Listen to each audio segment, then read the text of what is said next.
The alarm bells are deafening, and the evidence is irrefutable. Greenhouse gas emissions from fossil fuel burning and deforestation are choking our planet and putting billions of people at immediate risk. We are on a fast track to climate disaster. This is not fiction or exaggeration. It is what science tells us will result from our current energy policies. This is a climate emergency.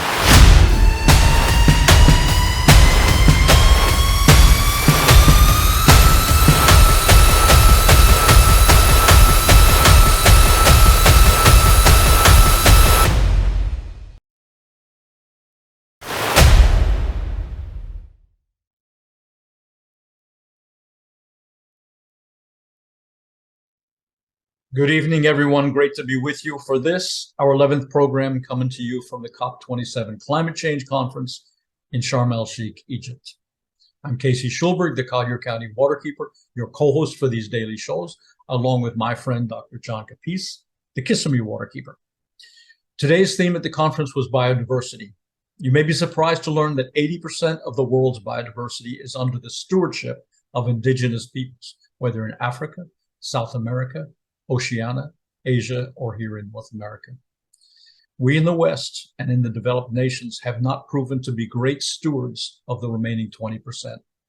And this COP shows no indication that we're improving. I've been saying all week that aspirations for concrete progress from this conference have not borne out. We're concluding the 11th day, and there still have been no binding agreements between the parties. So as we inch ever closer to a climate change tipping point, we have to ask ourselves, why are we incapable of rising above petty self-interest, greed, complacency to achieve consensus when the prospect of a cataclysmic outcome becomes ever more glaring each day? To be honest, I'm fearful for our human community. I'm grieved by convenient ignorance. I feel ashamed that on our watch, we're heading for human suffering on a scale we have not known. And if we humans do become the architects of our own demise, we do not go alone. We take the elephants, the dolphins, felines, entire species of birds and insects, what we call the known biosphere, over the cliff with us. Is that to be our human legacy? Somewhere in the universe, will it be recorded that humans single-handedly destroyed not only their own planet, but all other living beings? At the same time, on the good news front, there's a growing army of those determined to forge a mid-course correction and pull us back from the brink of calamity. These are waterkeepers, scientists, volunteers, young people, activists, and yes, even a few policymakers. Please join their ranks if you're not already in this fight.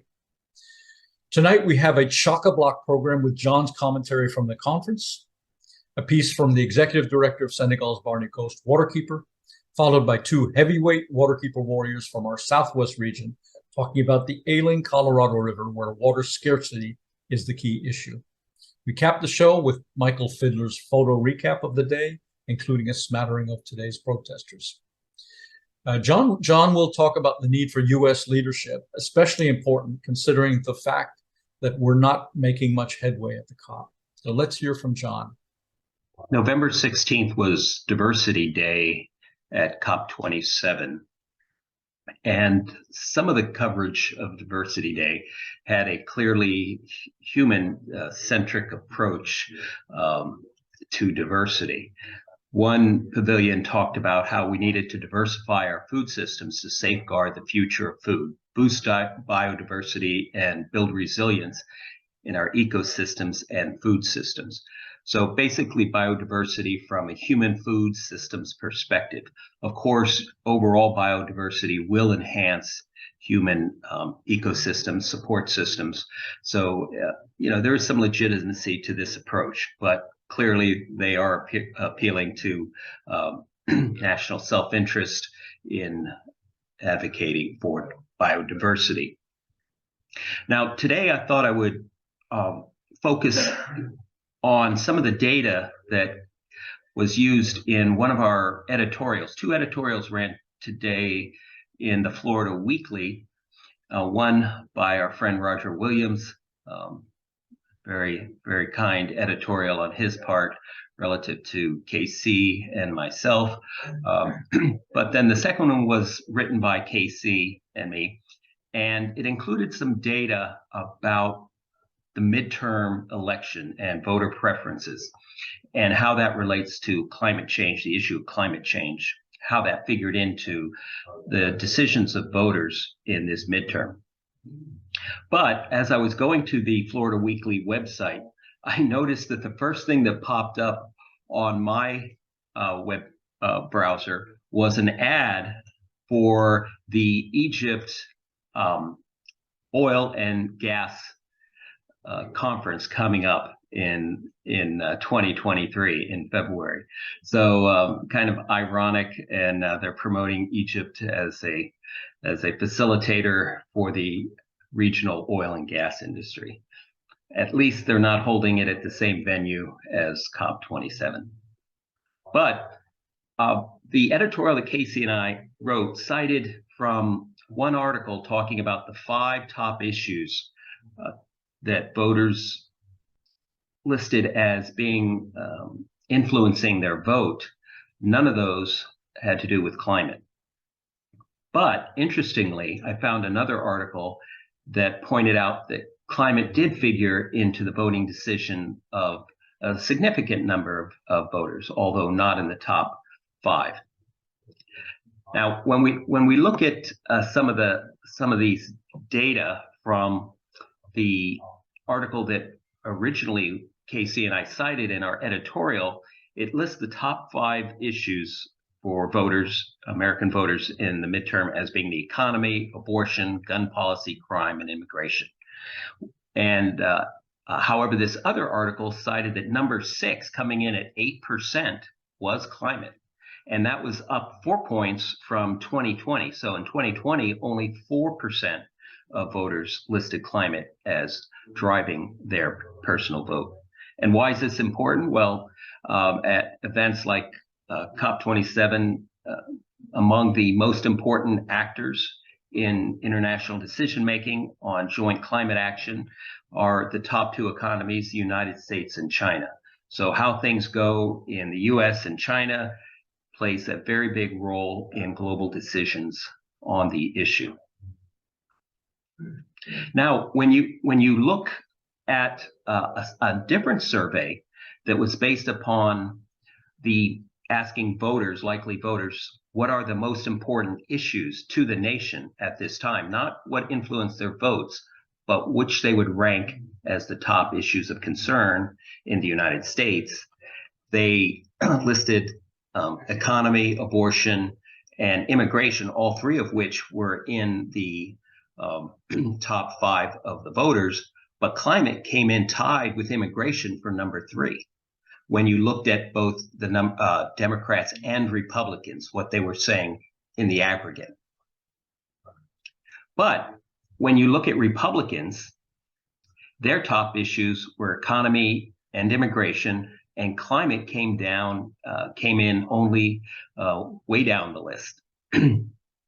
Only 9% of people in the nation cited it as a top issue, but it was 8th on the list for Republican voters. And I'm not sure if they simply gave them this list of 9 and asked them to rank them, or how that was done. But it did come in at number 8 for the Republicans. Now, for the Democrats, it came in at number 2, and that's quite surprising, tied at number 2 with abortion. So when asked what were the top national issues, climate was right up there with abortion for Democrats, likely voter Democrats. Economy, still for both Democrats and Republicans, at the very top. But when you compare the immigration and climate issues between the Democrats and Republicans, they are mirror images of one another. The Republicans ranked it as the 8th issue, Democrats ranked it as the 2nd highest issue, and exactly the reverse for Republicans versus Democrats. 10% of Democrats listed immigration as an important issue, and 88% of Republicans listed it as an important issue. On the climate issue, 87% of Democrats listed it as a top issue, whereas only 10% of Republicans. So what's interesting about these statistics is at COP27, a large part of the discussion was on immigration, on migration. And they were talking about how migration will be driven by climate change and how it's a critical issue for the stability of society and the national security of many nations. So it's migration is effectively a symptom of climate, not a causal factor. So you almost have the Democrats interested in the causal factor, climate, but not quite as interested in the effect on the migrant/immigration issue, and exactly the opposite among the Republicans. So that's quite an interesting observation, and I thought I'd share that with you tonight. Thank you, John. So there are 3 waterkeepers working overtime to keep oil and gas drilling from advancing in Senegal, where the government has already granted 3 licenses for exploratory drilling. A group of us, spearheaded by Waterkeeper Global Advocacy Manager Chris Wilkie, have been lending support. And Chris has taken the lead in bringing international attention and possible funding to this grassroots effort. Here's Daouda Gueye, Executive Director of Barney Coast Waterkeeper, talking about where things stand in his home country. Ladies and gentlemen, it's my pleasure to introduce my friend, Daouda Gueye, who's now at the conference. He arrived for the 2nd week, and we work together to try to stop offshore drilling in Senegal. So Daouda, on vous accueille. Merci d'être parmi nous. Dis-nous ce qu'on essaie de faire avec le projet d'arrêter le forage de pétrole et de gaz sur les côtes du Sénégal. Juste une récapitulative. Oui, nous sommes en train de travailler surtout sur les communautés pour pouvoir les sensibiliser et en même temps créer un grand mouvement pour quand même lutter contre l'exploitation du pétrole et du gaz au Sénégal. Let me translate that. So Daouda and the partner waterkeepers in Senegal, including Sheikh Fadel Wad, who's the Barney Coast Waterkeeper. Daouda is the executive director of Barney Coast Waterkeeper, and working with Mbake Sek, who's the Han Baykeeper, are creating a coalition to combat offshore drilling in Senegal. So they're putting a coalition together. Et qui est-ce qui comprend la coalition que tu es en train de préparer? Oui, la coalition comprend beaucoup d'associations, beaucoup de mouvements, de pêcheurs, de femmes, aussi d'ONG, et en même temps de groupements féminins, et de groupements de pêcheurs à travers le Sénégal, que ce soit de Saint-Louis jusqu'à Dakar, et de Dakar jusqu'à Ziguinchor. C'est-à-dire qu'il y a plus. The coalition includes the fishermen, who are absolutely vital to the prosperity and the economy of Senegal, but also the women who do the treating of the fish, and the environmental activists, and they're working across Senegal, from Saint Louis all the way to Dakar, the whole coast of Senegal, the whole country of Senegal, putting together this coalition to stop offshore drilling. I want to show a video that an associate of Daouda took of the building of a gas oil rig off the coast of Senegal. So this is already underway. This is what we're trying to stop. So Daouda, explique-nous ce qu'on est en train de voir. On est en train de construire la plateforme au niveau de la grande tortue Arméirim qui est entre la Mauritanie et le Sénégal. Vous voyez déjà que les blocs sont en train d'être installés et c'est pour faire des barrages et surtout des brise-lames, mais c'est de très grande importance parce que là, c'est des blocs qui sont tellement importants qui viennent du port de Dakar, mais ils vont créer une île artificielle pour pouvoir exploiter le gaz. Laisse-moi expliquer ça. So this is the construction of a gas rig, which is basically the size of a city being built So they're putting down the concrete and they're situating it on a coral reef, which is one of the areas where the most fish congregate. So they've chosen this site to put down the reef. And this video was taken by a colleague of Daouda's, who prefers not to have his name revealed because he did this in a clandestine fashion. So he could get into a lot of trouble if his name is revealed for having taken these videos. So ça, c'est la plateforme en train d'être construite, c'est ça? Effectif, oui. Ouais, ouais. Et ce n'est que le début, mais maintenant, ils sont à plus de 85% pour les travaux qui sont presque terminés. Okay. So this was an early video of when they're starting to build it. And this is an area where fishing is now illegal, right? C'est interdit de pêcher dans ces zones, c'est ça? Mais oui, maintenant, c'est une zone interdite. En dehors de la plateforme qui est assise sur le grand bloc le récif qui est très important pour la pêche, il y a une zone de plus de 500 mètres qui est interdite aux pêcheurs, alors que c'est la zone la plus importante du Sénégal en matière de pêche. Yeah, so they built this rig on top of the most important fishing reef in Senegal. So now they've encircled it. They're not allowing fishermen to come near the area. So this is why the fishing industry, the private fishermen, are so upset. And this is why Daouda's work and Mbaki's work and Sheikh Fadel Wad's work is so important. I want to show another video as well. So this is another video later in the process.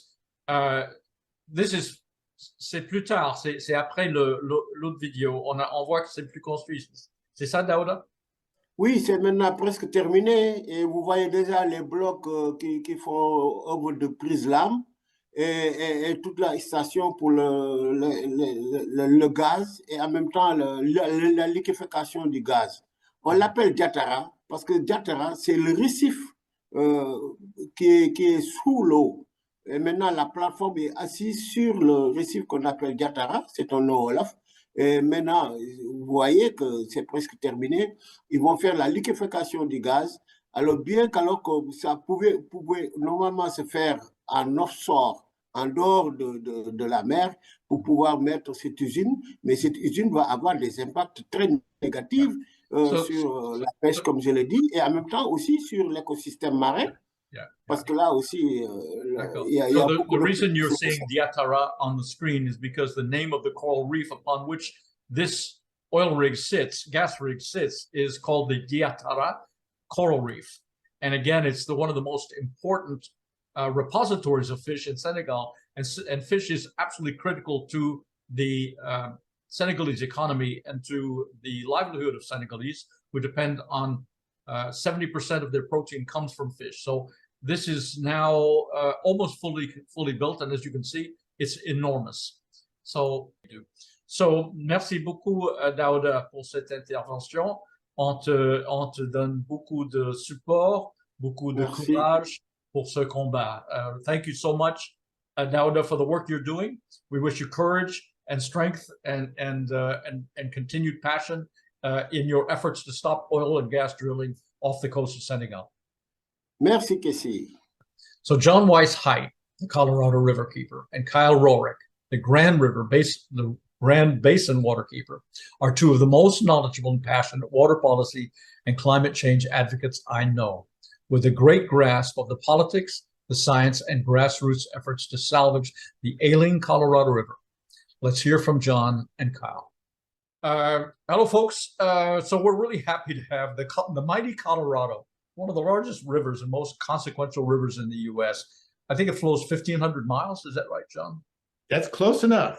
I can see. It starts up in Colorado, goes all the way to the Gulf of Mexico, and it has two enormous lakes which are drying out. So Lake Mead and Lake Powell, artificially created. So the Colorado is not as mighty as it once was. And we're going to talk about that for a second, but I want to just take a moment to address biodiversity. That's the theme of today's conference at the COP27 climate change conference. So John or Kyle, first introduce yourselves and then let us know about biodiversity along the Colorado River Basin.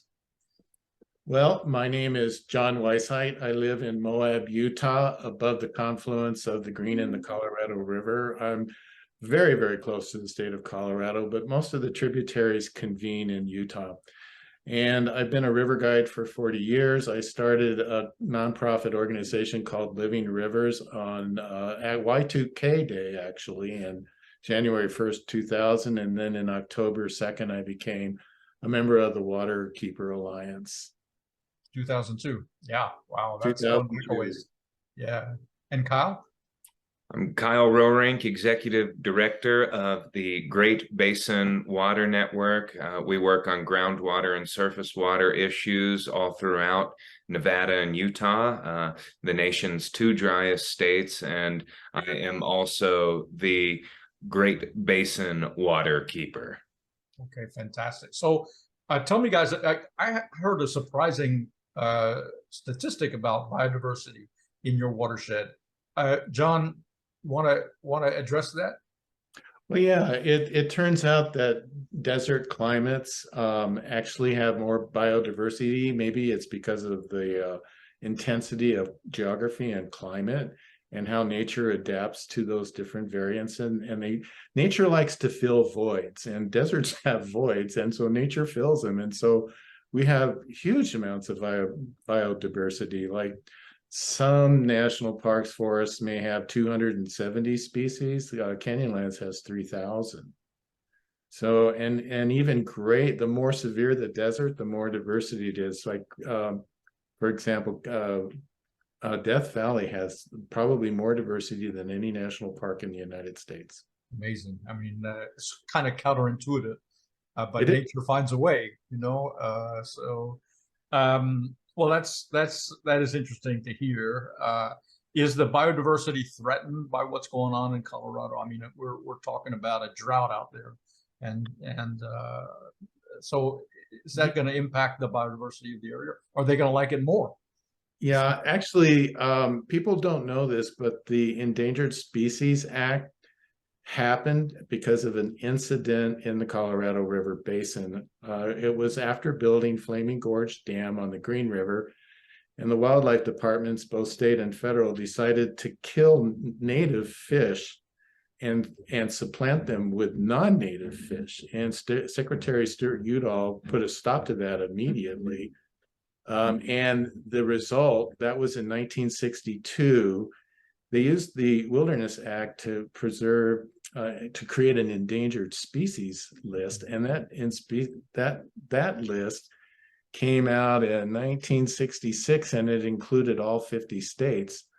But some of our fish in the Colorado River were given endangered species protection at that time, and then formally the Endangered Species Act was created in 1973.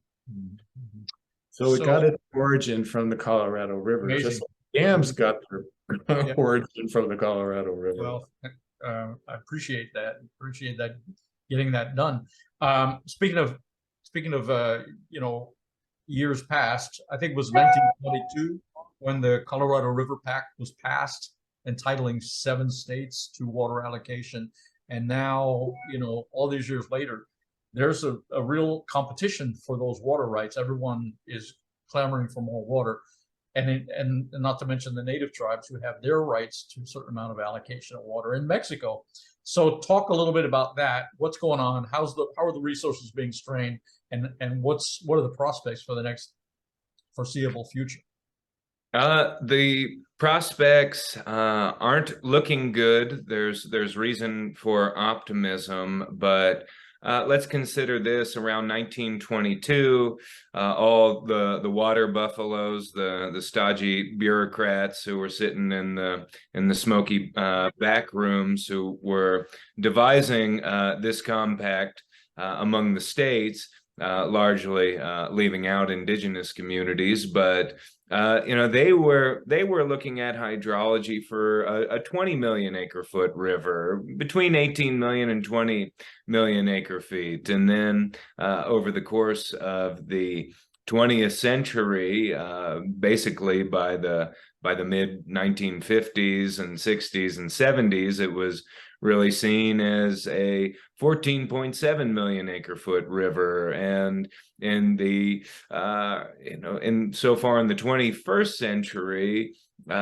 we've seen it as about a 12 million acre foot river. And I think the best scientists working on this say that the safe bet for the future is that it's actually going to be a 9-10 million acre foot river, and with conservative estimates being 9. And so that's really hard to stomach, because what you have there is a deficit between paper water and wet water, historic uses, a very complex framework of court precedent, statute, regulatory actions known as this body called the Law of the River, and a lot of different interests. And climate change has really only been a part of the conversation as it relates to the Colorado River in policy parlance among the real top decision makers, the top water buffaloes, for realistically like 3 years maybe, and that's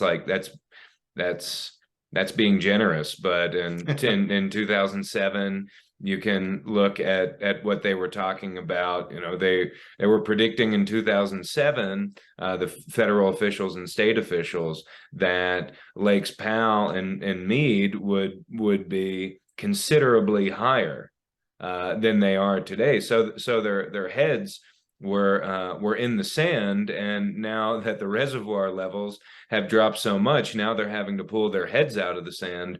But it's too little, too late. There are a number of regulatory processes that have started in the past 6 months. You'll all be glad to know that a bunch of great water keepers, ourselves included, are going to be working on them diligently and looking out for the public interest first and foremost. So if you have a river that basically reduces by 2/3, what happens? I mean, who's going to get cut off? Who's going to be on the short end of that allocation stick? That's what litigation's for. That's how you really figure That's this. one thing we're good at. Yeah, and John can get into this more, but I think what we're seeing here, and this is the way that we see it, is that it's a fight between our farmers, the people who grow our food, and then the people who consume it in the big cities and generate all types of other commerce. So we're going to start seeing, what commerce is more valuable to you. We can make computer chips and make a heck of a lot more money than we can growing cattle feed or lettuce or tomatoes or broccoli. And so I would expect to see a lot of those impasses about what does it mean to put water to beneficial use? What does it mean to profit off of water? And what is more valuable? And that's, that's what drives the conversation among the water buffaloes. Yeah. I mean, we got into this a little bit with a conversation we're going to have tomorrow with a internationally renowned psychiatrist who deals with climate change stress. And she said, as resources become more scarce, tensions will rise. So we're seeing that in a lot of parts of the world. We're gonna likely to see it in the Colorado Basin as people compete with each other for those scarce, more and more scarce resources, and then start to point fingers at each other and try to accuse the other person of some, so it's likely to get pretty messy. So John, do you have any thoughts about water scarcity, how we're going to solve this conundrum? Yeah, I would like to remind everybody that there were intelligent men and women who knew this day was going to come. And in my readings, I would say the first was in 1891 during the irrigation congresses in Washington, D.C. And the director of the USGS, John Wesley Powell, said that, the prior appropriation system is not how you build equity. And he said, you want equitable apportionment because you're going to have huge conflicts in the future. And the response from some of the senators and officials at that time was laughter. And so that's what when the officials laugh at you, it means you hit the nail on the hammer on the head. You got it right. And you got the appropriate response. Then it is a behavioral problem. At this point in time, policy, science, all these wonderful foundation documents did not work. And I think it actually has become a medical problem.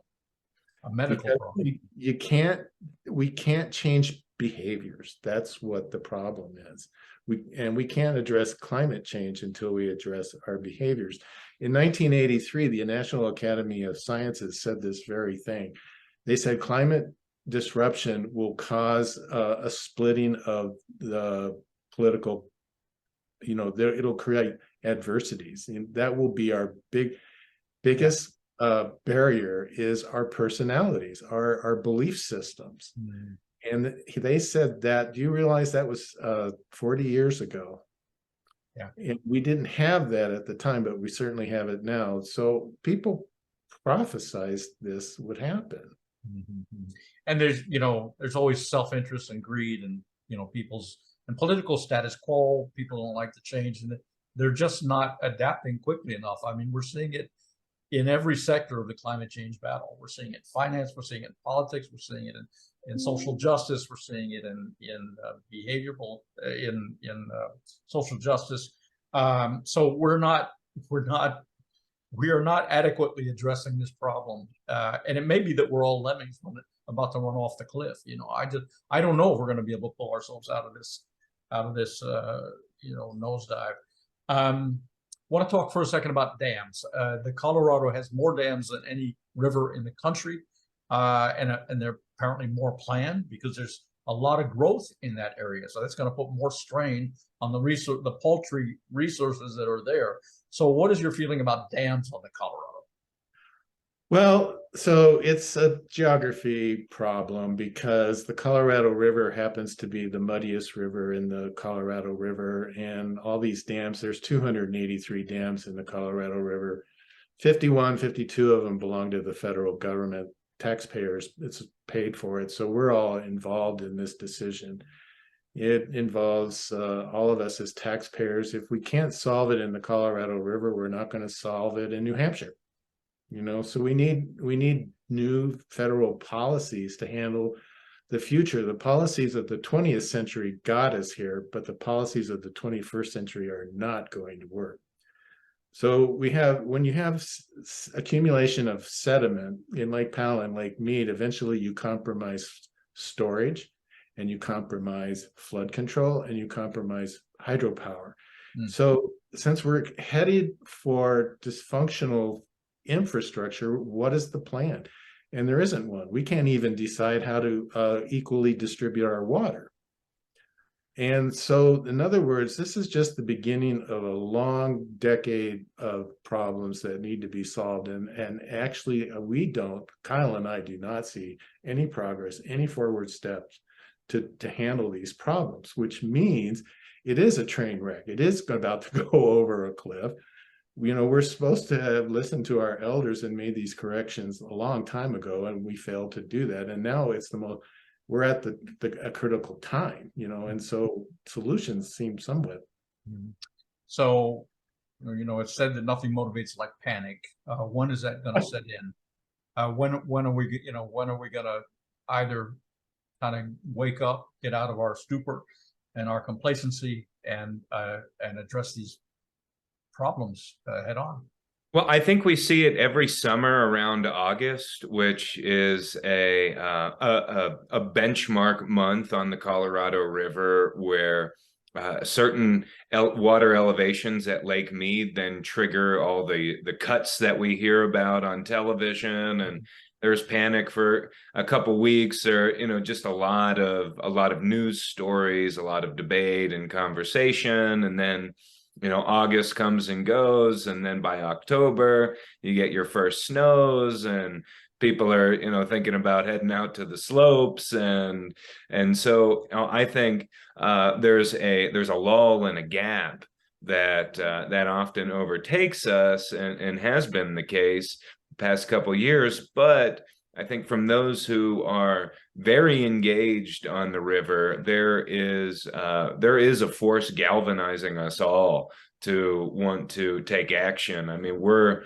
on the road right now visiting with stakeholders all throughout Nevada, Arizona, California to discuss issues with a wide variety of interests, because I think we can't just discount one side.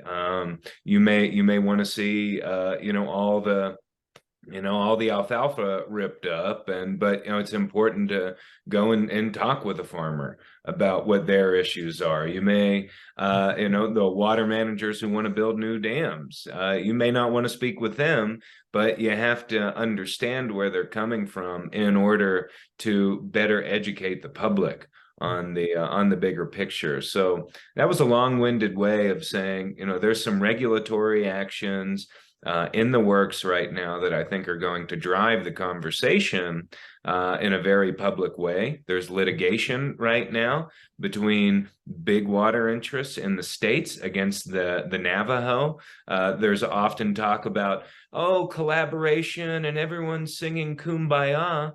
Well, I think in terms of collaboration, what we are seeing is the old school collaboration on the Colorado River, where you have a bunch of the cities and then other irrigation districts and big users coming together to fight back against native communities. I think it's pretty telling to see them all in the Supreme Court. So there's a lot of spinning ourselves in circles. There's some progress. I think the Biden administration has done more to actually create an open public forum for debate and analysis, research and change, but the system is crashing. It's like Mother Nature has a big role in this. Is what type of winter are we going to get? But is it reasonable to foresee, especially with the La Nina patterns that we're expecting again this winter, that 2 more bad winters in a row? Could we be at that point where people would say crash? Absolutely. I think we've seen folks in Arizona use language like that, and it's not hyperbole. We are on the cusp. We're at the Rubicon. Yeah. This is another alarming story. In Florida, we have too much water. We just got dumped on by 2 back-to-back hurricanes. So, but we certainly are mindful about the issues in the West with droughts, and in a lot of the world. A lot of the world is suffering from droughts, not just the Colorado Basin. And I don't think anybody is taking this seriously enough. We keep ringing the bell, and it seems like there's not enough reaction. The people are not taking it seriously enough. I mean, I don't know what it's going to take. I don't know what it's going to take to shake people out of their complacency. I'm not encouraged, and in the COP so far, no international agreements have been signed. A lot of platitudes, a lot of press releases, a lot of lovely statements, a lot of wonderful studies, executed by very smart people, but we haven't had any concrete deals signed, and we're just at this rate. We're not gonna get it done. If we could fill reservoirs with rhetoric, they'd be brimming. Reservoirs of rhetoric. Yeah. Well, well, from your mouth to Buddha's ears.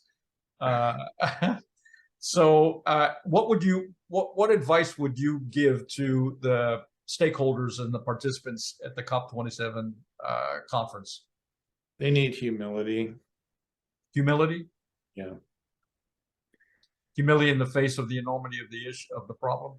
Well, how about I change that? They need to become humble and meek, and instead of telling us what to do. I mean, whatever they've done didn't work. And why are we giving them a second chance? I mean, they need to listen to us. Actually, the 27th chance for the COP.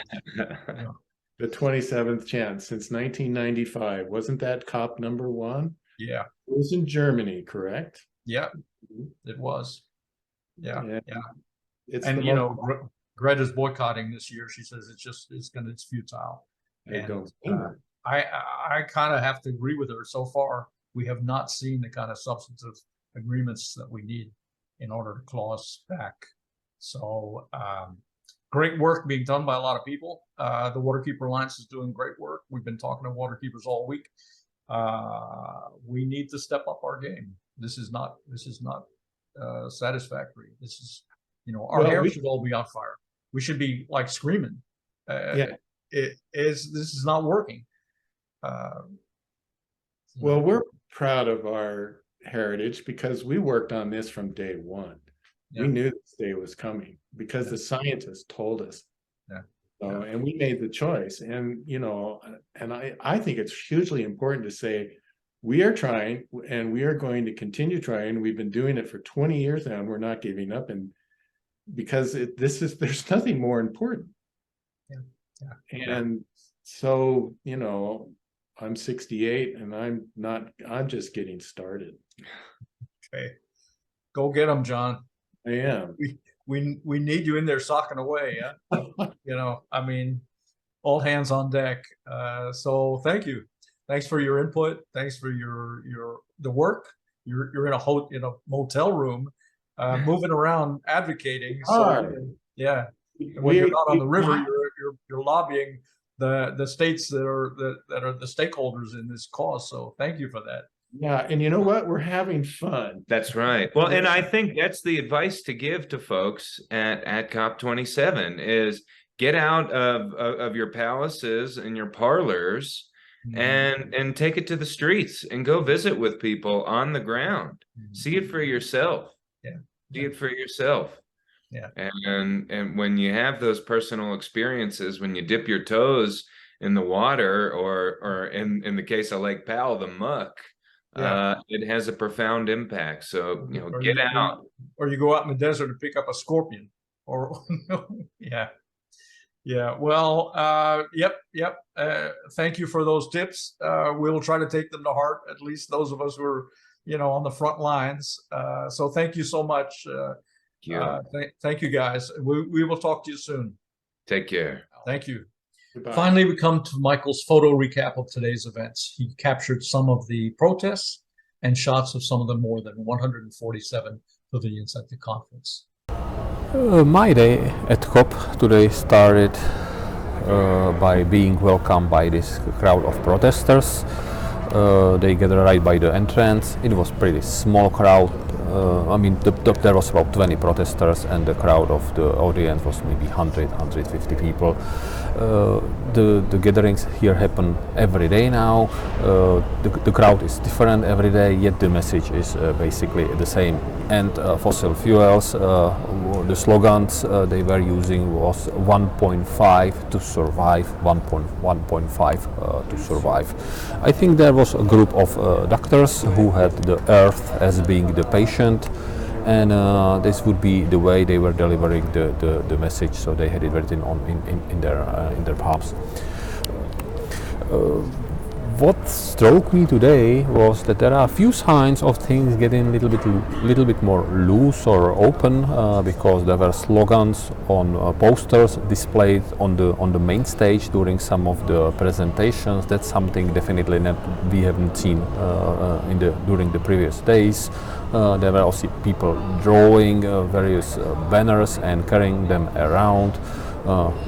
The Sustainer Klaus, the gentleman from Canada, he shows up at every single COP. I have seen him many times already, so he has a special character as part of this COP.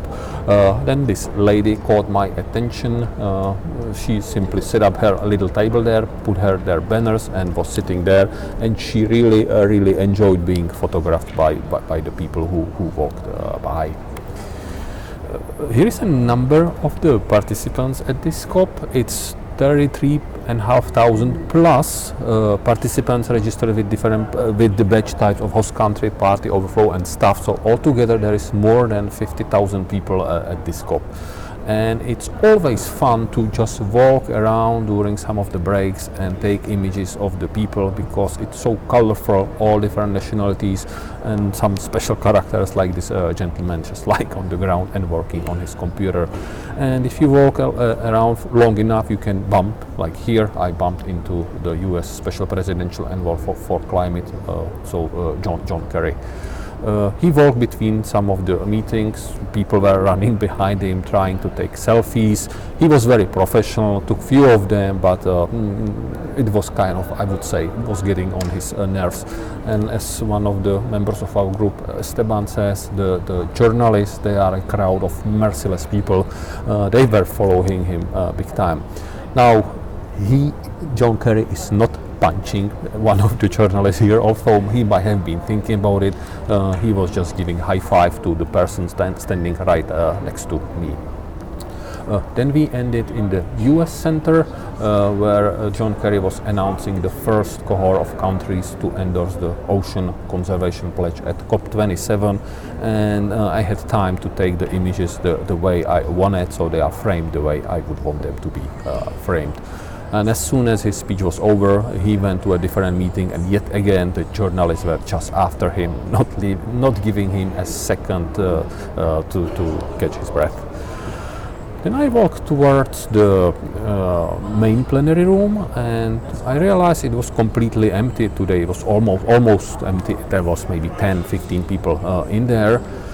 They let me in, and I had a chance to walk slowly towards the front, and then getting to the spot, because this I took few images there around from different angles, because it was a unique opportunity, and then eventually end up at this spot. This is the spot where the presidents and prime ministers and so on, all the important people stand and deliver their speeches. So right here was President Biden standing three days ago, and from here he was delivering his speech. So people who got into the room took the chance and were taking photos. So here gentleman A taking image of gentleman B, and then they just swap places. So B is taking an image of A, and people were messing up with the microphones long enough, then it stopped working. Therefore, a technical crew had to show up and fix it. It seems here that they were showing it was you who broke it, but they were very professional. Just walked to the back somewhere, rearranged some of the cables, and it was fine. Then it started working again. An image of the tables where the delegates usually sit. United States, I think they are in 9th or 10th row. Czech Republic, where I am from, has a place in the 3rd row, so we get a decently good view. And Esteban, who is from Argentina, if he was a part of the party, of the Argentinian party, he would get a spot right here in the 1st row. It's because it's alphabetically arranged. One more image of the spot where the most important speeches are delivered from, and I want to point out how empty the room is. It is because some of the plenary meetings got cancelled today. It's because there was a reception or garden party organized today. So the people, the high level segment people went for a garden party. Unfortunately, it was by invitation only. So to give you a sense how it might look like, I took few images right next to the pavilions where people are sitting on their tables and having dinners. Here would be what I think one of the bilateral discussions look like during the reception. Very informal. Here is a group of people from Iraq and Jordan, the delegation from these two countries, having a very informal discussion. And as the day was ending, I end up in this area. I have not seen it before. It is arranged like a Bedouin camp, sort of, and it was very relaxed. People were drinking tea and coffee. They were even giving each other massages. And as there was a pretty nice sunset, it felt all relaxed. So we didn't go to a garden party with all the ministers and prime ministers and so on, but the atmosphere in the Bedouin camp was also pretty relaxed. And the final image of the day, it was taken in one of the pavilions. The interesting thing is that they played their they played their video on the screen, but it was rotated by 90 degrees. So then they spent 10 minutes trying to fix it. I was waiting for a shot when all of them had their heads tilted. And this might be an image how we can look on climate change. We might need to look at it from a different perspective to get it right. And with being this said, I am turning it back to you. Thank you, Michael. Tomorrow we feature a great interview with nationally renowned doctor, psychiatrist, activist, and author Dr. Lies Van Susteren on the growing public health and mental health impacts due to climate change. I heard a quote today for the first time. The nature of consumption is the consumption of nature. Please don't allow our human legacy to be the destruction of our home. Thank you and good night.